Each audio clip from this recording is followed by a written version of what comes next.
أعوذ بالله من الشيطان الرجيم بسم الله الرحمن الرحيم رب اشرح لي صدري ويسر لي أمري واحلل عقدة من لساني يفقهوا قولي. Assalamu alaikum and very good morning to all of you. My dear students, in our previous lecture, we talked about the wars Muslims fought during the Caliphate of Hazrat Umar Farooq against Persians in the West. We also discuss the main causes and reasons of these wars. And then we started discussing these wars one by one, and we talked about Battle of Namarik and Battle of Jisr. Battle of Jisr, which is also called Battle of Bridge. And we also discussed that why Muslims had to suffer huge casualties. They had to face huge casualties. They had to suffer because of disobeying their leaders. Here you can give reference of Surah of Battle of Uhud. That what happened in Battle of Uhud and what happened in Battle of Jisr. Moving forward, today we start with the Battle of Bow Wave. Now, Battle of Bow Wave is the reversal of Battle of Jisr. So the mistake Muslims did in Battle of Jisr by crossing Euphrates this time in Battle of Bow Wave. This mistake was done by the Persians. They crossed Euphrates. They came on Muslims' side and they will suffer. Hazrat Umar anhu, when came to know about this defeat in Battle of Jisr, and he came to know about the disaster and tragedy of the Battle of Jisr, he sent messengers to all parts of Arabia inviting the Arabs to participate in the war against Persians. Now Hazrat Umar Farooq wanted more organized and more strong army against Persians. And this call for war was responded very positively by thousands of the Muslims and Christians. Even the Christians agreed to participate in this war against the Persians. So a coalition army was formed. Coalition army is such army when the soldiers also belong to other communities. So that was a coalition army against the Persians. On the other side, Persians had gathered a strong army under the command of Mehran. So the Persian commander in Battle of Gove was Mehran, who was considered an expert in the Arabian way of war. So he was made the commander of Persian army with this point of view that he was an expert. He had complete knowledge of Arabian way of fighting wars. He knew various war tactics of Arabians. So Persians thought he would be able to fight with Muslims in best way because he knows about them. He knows about their ways of fighting. The Persian army encamped on the eastern bank of Euphrates. Mehran was so proud of his strength that he sent a message to Muzana. So Muzana was the commander of Muslim army. And Mehran sent a message to Muzana asking if the Muslims would like the Persians to cross over their side. The Muslims who already had a bad experience asked the Persians to cross over. So you can say Mehran himself decided his catastrophe. So when he gave this message to Muslims to cross over Euphrates, the battle started.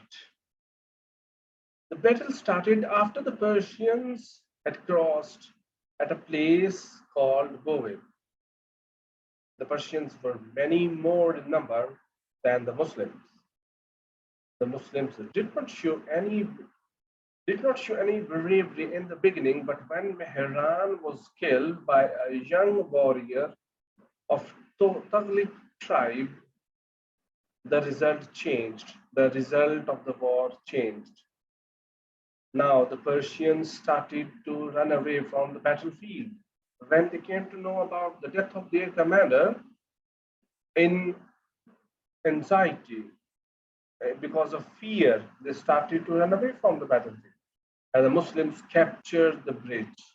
Now the bridge, which was made by Persian army to cross the Euphrates from the point of Bove, now this time Muslims captured that bridge.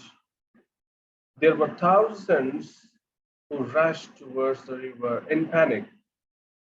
Means the Persian soldiers in thousands rushed towards the river in order to save their life, but were drowned, and many others died in the battlefield. So in this battle, the majority of the Persian army was destroyed.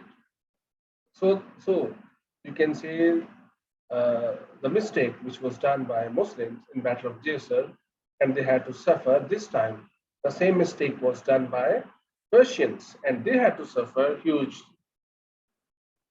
Then comes Battle of Qadisiyah, call for jihad.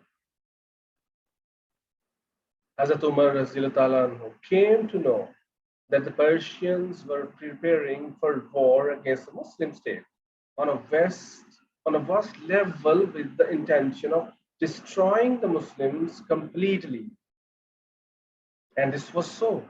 Persians were very furious at their defeat in Bove, at the losses at Bove. And this time they had gathered huge army to crush Muslims completely. Hazrat Umar declared jihad all over the land.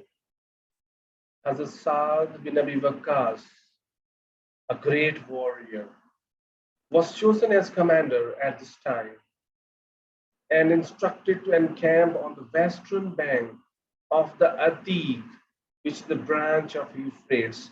So Atiq is also part of river of Euphrates, rather a branch of Euphrates, at a place called Qadisiyah. Hazrat Saad bin Abi Waqqas sent an envoy to the Persian king, Yazdgad, inviting him to accept Islam. He invited the Muslim envoy and then turned them out of court. This ill treatment at the hands of Persian king infuriated Muslims and caused the situation to worsen. The Persian army at once attacked that Muslim army under the command of their great hero Rustam. So this time again, the commander of Persian army was Rustam. The Muslims invited the commander to accept Islam or conclude a treaty with them. So this was the common practice of Muslim army. So whenever Muslims went to fight with their enemies, they will never attack immediately. Rather, they will wait, even they will wait for three days. They will send invitation of Islam, or they will also send a message to the enemies to surrender. And the third option will be fighting. Rustam refused to accept that invitation. He refused to comply with both the proposals and said with arrogance that he would destroy the whole of Arabia. The next day, the Persians advanced to fight with the Muslims. As Hazrat Saad bin Abi Waqqas was ill, he directed the operations of the war from his sick bed. Means he could not come in the battlefield physically to fight. Rather, he directed his army. The fierce fight continued for 3 days with no gain. The Persians fought very bravely, but were eventually defeated by the Muslims. Rustam, the commander, tried to run away but was killed. and the whole of the Persian army ran away. The pride of the strength of the Persians was destroyed in this battle. The Muslim army was advancing further into Persia, and then comes capture of Madian. Madian, the city of Hazrat Shuaib alayhi salam. Hazrat Saad bin Abi Waqqas, with the permission of the Khalifa, occupied Madian, and the whole of the territories from the Euphrates to the Tigris came under the flag of Islam. So Muslims were further penetrating into Persia by capturing all their important lands and towns.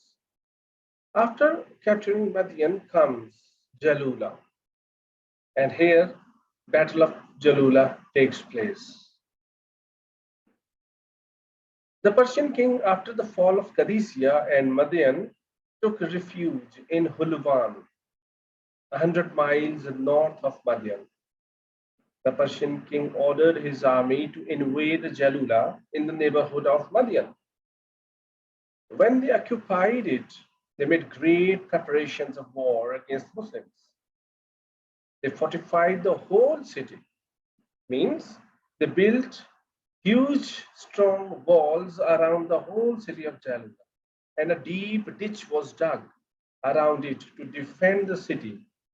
So these were the preparations to defend themselves. The Persian army stored provisions and edibles in a large quantity to prepare for a long siege. So all these were war strategies and precautionary measures. The huge wall, the trench around the city, and good storage of food. So they were ready for a long siege. The Muslim army under Kaka, sent by Sa'd bin Abi Waqqas, with the permission of the Khalifa, laid siege to Jalula. So Muslim army was now under the command of their commander Kaka. Kaka, the Muslim commander, was appointed by Hazrat Sa'd bin Abi Waqqas with the permission of Hazrat Umar Farooq. So Kaka, the Muslim commander with Muslim army, besieged Jalula. So besieged means encircled the whole city of Jalula. For 7 months, the siege continued, and only a few skirmishes and small fights took place. Skirmishes, small fights like 10 to 15 soldiers from Muslim side, 10 to 15 soldiers from enemies. Then the Persian army attacked aggressively to drive the Muslims back, but the Muslim commander pulled back the army to bring the Persians in the open field. Now, this was a strategy by Muslim commander. So they created space for the Persians to come out of Jalula in the open field, and their strategy succeeded. The Persians attacked the front and the battle started. In the afternoon, a heavy storm began to blow in the face of the Persians. This was a divine help. So this divine help enabled the Muslims to rush forward and take the advantage. The resistance offered by the Persians broke down, and the Persians dispersed in all directions. The Muslims followed and killed a large number of the enemy. The people of Jalula surrendered on the usual terms of jizya. The last battle is Battle of Nahawan. After the surrender of Jalula, there was peace all over Persia. But after some certain months, the Persians united against the Muslims and arose in rebellion. The number of Persian troops and Persian army was 60,000 this time, while the Muslim army consisted of only 30,000 soldiers. So it means Persian army was almost double the Muslim army. Both the armies met at Nahawan. There was a fierce war for 2 days without any sign of victory. The third day, the Persian took refuge in the forts. A clever strategy compelled the Persians to come into the open field. There was a hand to hand fight, and the strength of the Persian force was shattered completely. The Persian king Yezdgard ran to Isfahan. Then from Isfahan, he ran to Kirman and afterwards to Balkh, where he was killed during the caliphate of Hazrat Usman. The decisive war of Nahawan crushed the Persian Empire. This was the Great War against the Persians, and after this, the Muslims became undisputed power in the area, and the whole area of Persia came under the banner of Islam. So, my dear students, these were the important battles which were fought by the Muslims against the Persians. And in all these battles, Muslims captured these areas, and these areas came under the banner of Islam. In our next lecture, we will talk about wars with the Romans or Byzantines in the East. So, till then, take care of yourself, attempt the given worksheets, and send them back to us. Inshallah, in the next lecture, we will talk about more battles against the Romans. So, till then, Allah Hafiz.